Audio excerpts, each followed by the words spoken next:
Hi all, welcome to mint the right guidance. അപ്പോൾ നമ്മൾ കുറച്ച് നാളായിട്ട് നമ്മുടെ കമ്പനി ബോർഡ് LGS എക്സാമിനേഷന് വേണ്ടിയിട്ടുള്ള സയൻസിൻ്റെ പ്രീവിയസ് ഇയർ ക്വസ്റ്റ്യൻസ് ഡിസ്കസ് ചെയ്യുന്നുണ്ടായി അല്ലേ. മിസ് ഇന്ന് വന്നിട്ടുള്ളത് കുറച്ചും കൂടി ക്വസ്റ്റ്യൻസ് അതിലേക്ക് ആഡ് ചെയ്യാൻ വേണ്ടിയിട്ടാണ്. അപ്പോൾ നമുക്കിന്ന് സ്റ്റാർട്ട് ചെയ്യാം. ഇതിലെ ആദ്യത്തെ ചോദ്യം വരുന്നത്, വംശനാശ ഭീഷണി നേരിടുന്ന സസ്യങ്ങളുടെയും ജന്തുക്കളുടെയും വിവരങ്ങൾ ഉൾപ്പെടുത്തി വർഷം തോറും റെഡ് ഡാറ്റ ബുക്ക് പ്രസിദ്ധീകരിക്കുന്ന സംഘടന ഏതാണെന്നാണ് ചോദ്യം. അപ്പോൾ നമുക്ക് ഡയറക്റ്റ്ലി ഉത്തരത്തിലേക്ക് പോകാം. അതാണ് നമ്മുടെ IUCN ആണ് ഉത്തരമായിട്ട് വരുന്നത്. നിങ്ങൾക്ക് റെഡ് ഡാറ്റ ബുക്കിനെ കുറിച്ച് അറിയാൻ പറ്റുമായിരിക്കും. അതായത് എൻഡേഞ്ചേർഡ് ആയിട്ടുള്ള സ്പീഷീസ്, അങ്ങനെയുള്ള കുറച്ച് സ്പീഷീസിൻ്റെയും കൂടി ഇൻക്ലൂഡ് ചെയ്തിട്ടുള്ള ഒരു റെക്കോർഡാണ് ഈ പറയുന്ന റെഡ് ഡാറ്റ ബുക്ക്. അപ്പം ഈ ബുക്കിലെ ഓരോ വർഷവും അല്ലെങ്കിൽ പുതിയതായിട്ട് റിപ്പോർട്ട് ചെയ്യുന്ന കാര്യങ്ങൾ, പുതിയതായിട്ട് റിപ്പോർട്ട് ചെയ്തിട്ടുള്ള എൻഡേഞ്ചേർഡ് സ്പീഷീസ്, അങ്ങനെയുള്ള ആളുകളുടെയൊക്കെ പേര് കാര്യങ്ങളൊക്കെ ഇതിലേക്ക് നമ്മൾ എൻ്റർ ചെയ്യും അല്ലേ.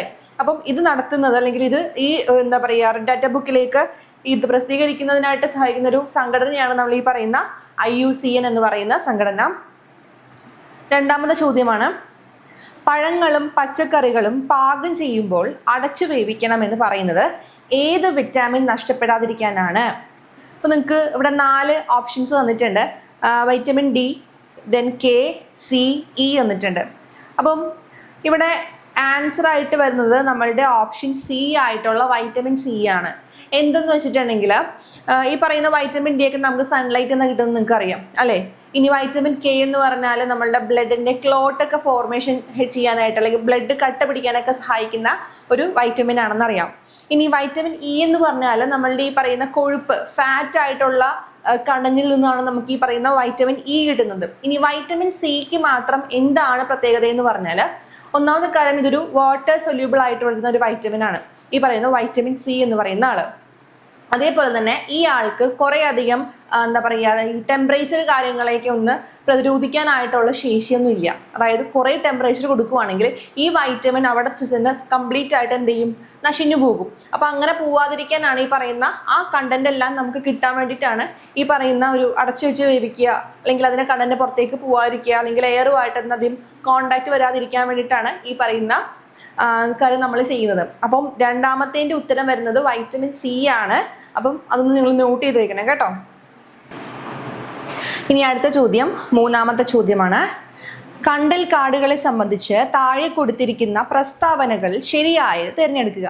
ഇപ്പോൾ 4 എന്താ പറയുക സ്റ്റേറ്റ്മെന്റ്സ് തന്നിട്ടുണ്ട്. ഈ 4 സ്റ്റേറ്റ്മെന്റ്സിലും ഏതൊക്കെയാണ് കറക്റ്റ് എന്നാണ് ചോദ്യം. ഇപ്പോൾ നമുക്ക് ചോദ്യം നോക്കാം, സ്റ്റേറ്റ്മെന്റ്സ് നോക്കാം.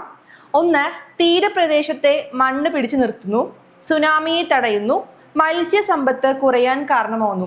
നമുക്ക് എല്ലാവർക്കും അറിയുന്ന കാര്യമാണ് അല്ലെ, കണ്ടൽ ചെടികൾ എന്തിനാണ് അവിടെ ഉള്ളത് അല്ലെങ്കിൽ എന്താണ് അവയുടെ ഫങ്ഷൻസ് കാര്യങ്ങളും നമുക്ക് എല്ലാവർക്കും വ്യക്തമാണ്. അപ്പോൾ മിസ് ഡയറക്റ്റ്ലി ഉത്തരത്തിലേക്ക് പോവാണ്. ഒന്നാമത്തെ ഓപ്ഷൻ നോക്കുക നിങ്ങൾ, തീരപ്രദേശത്തെ മണ്ണ് പിടിച്ചു നിർത്തുന്നു. ശരിയല്ലേ? അത് ശരിയായിട്ടുള്ള ഒരു സ്റ്റേറ്റ്മെന്റ് ആണ്. രണ്ടാമത്തെ സ്റ്റേറ്റ്മെന്റ് നോക്കുക, സുനാമിയെ തടയുന്നു. അതും ശരിയാണ്. മത്സ്യസമ്പത്ത് കുറയാനായിട്ട് കാരണമാകുന്നു. അത് ശരിയാണോ? ഇത് തെറ്റാണ്. കാര്യം ഈ പറയുന്ന മാംഗ്രൂവ്സ് അല്ലെങ്കിൽ കണ്ടൽക്കാടുകൾ എന്ന് പറയുന്നത് ഈ പറയുന്ന മത്സ്യസമ്പത്ത് കൂട്ടാനാണുള്ളത്. അല്ലെങ്കിൽ അവിടെ ഏറ്റവും കൂടുതൽ എന്താ പറയുക ഈ മീനുകൾ ബ്രീഡ് ചെയ്യുന്നതൊക്കെ അതിൻ്റെ അവിടെ വന്നിട്ടായിരിക്കും കൂടുതൽ ചെയ്യുന്നത്. അപ്പോൾ അങ്ങനെയാണെങ്കിൽ ഏത് ഓപ്ഷനാണ് ശരിയായിട്ട് വരുന്നത്? ഓപ്ഷൻ 1 and 2 ആണ് ശരി. അതായത് B ആണ് കറക്റ്റ് ആയിട്ടുള്ള ഉത്തരം എന്ന് പറഞ്ഞാൽ ഈ മൂന്നാമത്തെ ചോദ്യത്തിൻ്റെ. ഇനി നാലാമത്തെ ചോദ്യം നോക്കാം. കാൽമുട്ടുകളിൽ കാണപ്പെടുന്ന അസ്ഥിസന്ധി ഇവയിൽ ഏതാണ്? അപ്പം നമ്മൾ ജോയിന്റിനെ കുറിച്ചാണ് പറയുന്നത് അല്ലേ. അസ്ഥിസന്ധി ഇവിടെ 4 ജോയിന്റ്സ് വന്നിട്ടുണ്ട്. 1 വിജാഗിരി സന്ധി, ഗോളര സന്ധി, കീലസന്ധി, തെന്നി നീങ്ങുന്ന സന്ധി.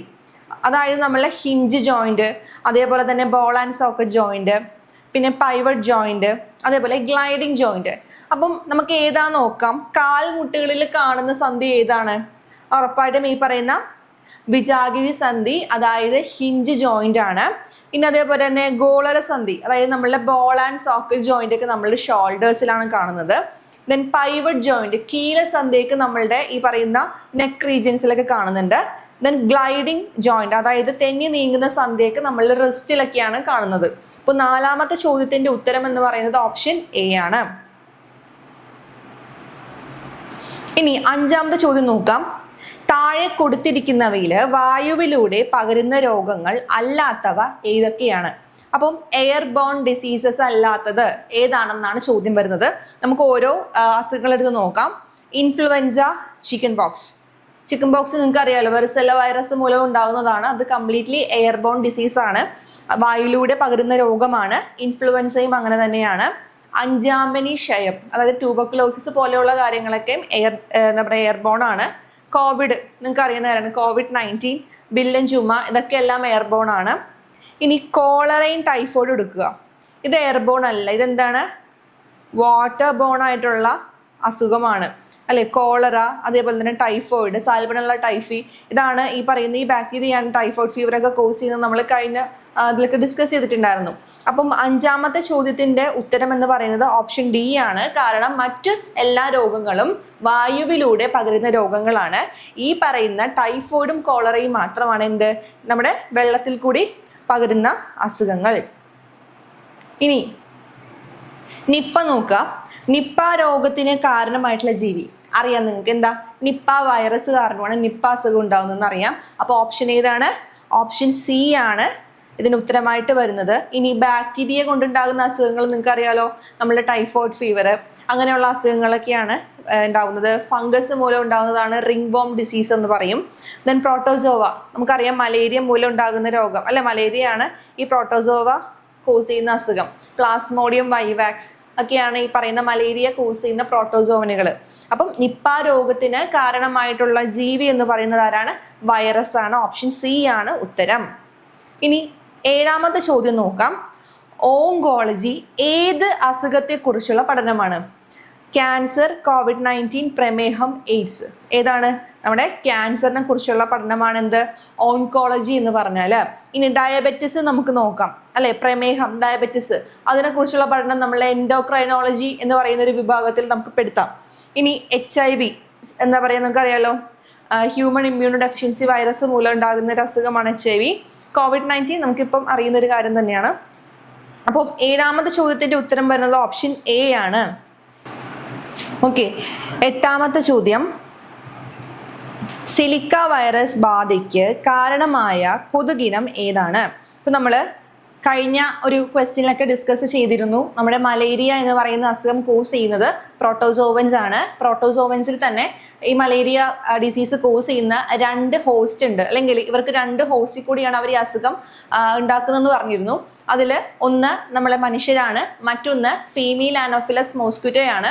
അപ്പം ഈ പറയുന്ന ഫീമെയിൽ ആനോഫിലസ് മോസ്കിറ്റോ ആണ് എന്ത് പറയുന്നത്, ഈ പറയുന്ന മലേറിയക്ക് കാരണമാകുന്നത്. അങ്ങനെയാണെങ്കിൽ സിക്ക വൈറസ് എന്ന് പറയുന്ന രോഗത്തിന് കാരണമാകുന്നത് നമ്മളുടെ ഈഡിസ് കൊതുകുകളാണ്. ഇപ്പൊ ഈഡിസിൽ നിങ്ങൾക്ക് അറിയാം, ഈഡിസ് ഈജിപ്റ്റി ആണ് ഈ പറയുന്ന സിക്ക വൈറസ് അല്ലെങ്കിൽ സിക്ക വൈറസ് ബാധയ്ക്ക് അല്ലെങ്കിൽ അതുമൂലം ഉണ്ടാകുന്ന ഒരു അസുഖത്തിന് കാരണമായിട്ടുള്ള ഒരു കാരിയർ എന്ന് പറഞ്ഞാൽ. ഇനി ക്യൂലസ് മോസ്കിറ്റോസ് ഒക്കെ നമ്മളുടെ മന്ത്, ഫിലാരിയാസിസ് പോലെയുള്ള അസുഖങ്ങൾക്ക് കാരണമാകുന്ന ആൾക്കാരാണ്. ഇനി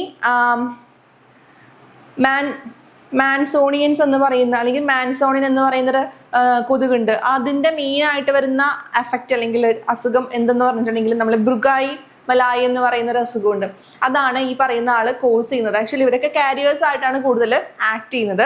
അപ്പം എട്ടാമത്തെ ചോദ്യത്തിന്റെ ഉത്തരം വരുന്നത് ഓപ്ഷൻ സി ആണ്. ഇനി ഒൻപതാമത്തെ നോക്കാം. മെലിഞ്ഞ രോഗം അതായത് സ്ലിം ഡിസീസ് എന്ന് അറിയപ്പെടുന്ന അസുഖം ഏതാണ്? Options tetanus, plague, polio, AIDS.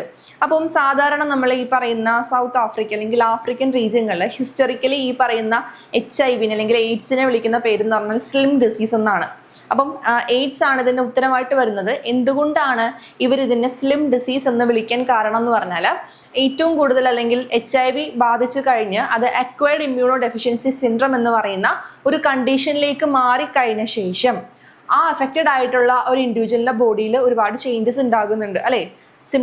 ഒരുപാട് സിംറ്റംസ് ആ സമയത്തായിരിക്കും ഉണ്ടാവുന്നത്. അതിൽ വരുന്ന ഒരു സിംറ്റമാണ് നമ്മുടെ ഈ എക്സ്ട്രീം ആയിട്ട് വരുന്ന വെയിറ്റ് ലോസ്, പെട്ടെന്ന് വന്ന് ശരീരം ഉണങ്ങുന്ന ഒരു അവസ്ഥ അല്ലെങ്കിൽ മെലിയുന്ന അവസ്ഥ.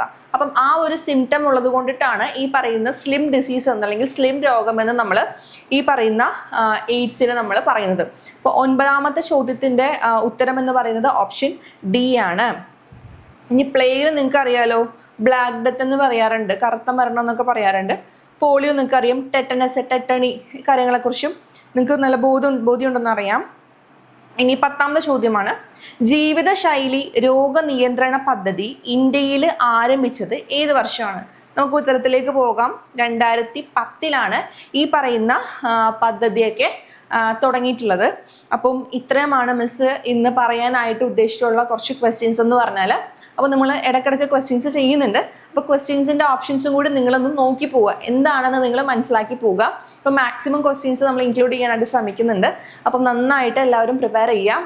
അതേപോലെ തന്നെ ഈ പറയുന്ന കമ്പനി ബോർഡ് LGS എക്സാമിനാണെങ്കിലും അത് ജൂനിയർ ലാബ് ആണെങ്കിലും മറ്റു പല PSC എക്സാമിനേഷന് വേണ്ടിയിട്ടുള്ള കോഴ്സ് നമ്മൾ സ്റ്റാർട്ട് ചെയ്യുന്നുണ്ട്. അപ്പം നിങ്ങൾ ഒട്ടും സമയം വൈകിക്കാതെ തന്നെ ഇപ്പോഴും എന്താ പറയുക പെട്ടെന്ന് തന്നെ ജോയിൻ ചെയ്യാൻ നോക്കുക. ഇൻ കേസ് ഡൗട്ടോ കാര്യങ്ങളൊക്കെ ഉണ്ടെങ്കിൽ നിങ്ങൾ ഡൗട്ട് ഫോമിൽ നമ്മൾ എന്താ പറയുക കോൺടാക്ട് ചെയ്താൽ മതിയാകും, അല്ലെങ്കിൽ നിങ്ങൾ അതിലേക്ക് ജസ്റ്റ് ഒരു എൻക്വയറി ചെയ്താൽ മതിയാകും. നമ്മൾ ഇമ്മീഡിയറ്റ്ലി നിങ്ങളിലേക്ക് റീച്ച് ചെയ്യുന്നതായിരിക്കും. സോ എല്ലാവരും നന്നായി തന്നെ പഠിക്കുക. സോ മികച്ച പഠനം മിന്റിനൊപ്പം.